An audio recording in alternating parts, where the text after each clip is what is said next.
mainītu šo jūsu Nē, lēmumu? mums te ir birojā 3.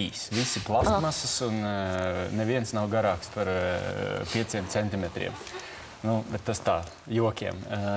Ja nopietni, tad, ja jūs paskatītos Zatlera Reformu partijas 1. oktobra lēmumu, kuram nosaukums bija Saskaņas centram ir jāstrādā valdībā, tad šis lēmums, protams, fokusējās uz pamatojumu, argumentāciju, kāpēc Saskaņas centram būtu mūsuprāt jāstrādā valdībā, bet tāpat laikā bija ļoti atvērts no tāda viedokļa, ka tur pat tiešā tekstā bija rakstīts, ka mēs kā vislabāko koalīciju tām reformām, kas mums stāv priekšā, tai situācija, kas mums iespējams stāv priekšā saistībā ar krīzi Eiropā, ar Grieķiju, vislabākais būtu plaša koalīcija, kur sastāvētu gan no Saskaņas centra, gan no Nacionālās apvienības. Tad turpat tajā pašā lēmumā mēs norādījām, ka tāda diez vai šobrīd būs iespējama.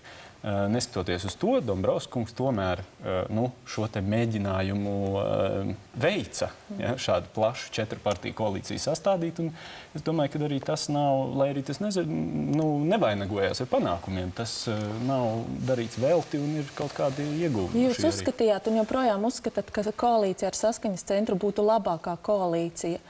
Kā te jūs tagad sastrādāsieties ar šādu sliktāko koalīciju? Vai tas nozīmē, ka neveiksiet kādus darbus vai pieteiktās reformas pilnībā?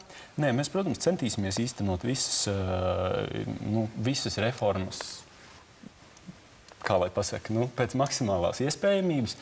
Mēs esam panākuši ļoti, man liekas, nozīmīgu sadarbības dokumentu ar sadarbības partneriem. Ar vienotību mēs esam ļoti detalizēti strādājuši darba grupās ar Nacionālo apvienību, mazliet mazāk, bet arī pietiekami. Ja? Un, jo vienkārši tas laika rāms mums bija citāds. Un Dombrovskis kungs ir skaidri apliecinājis gatavību atbalstīt tās mūsu piedāvātās būtiskākās reformas kā premjers.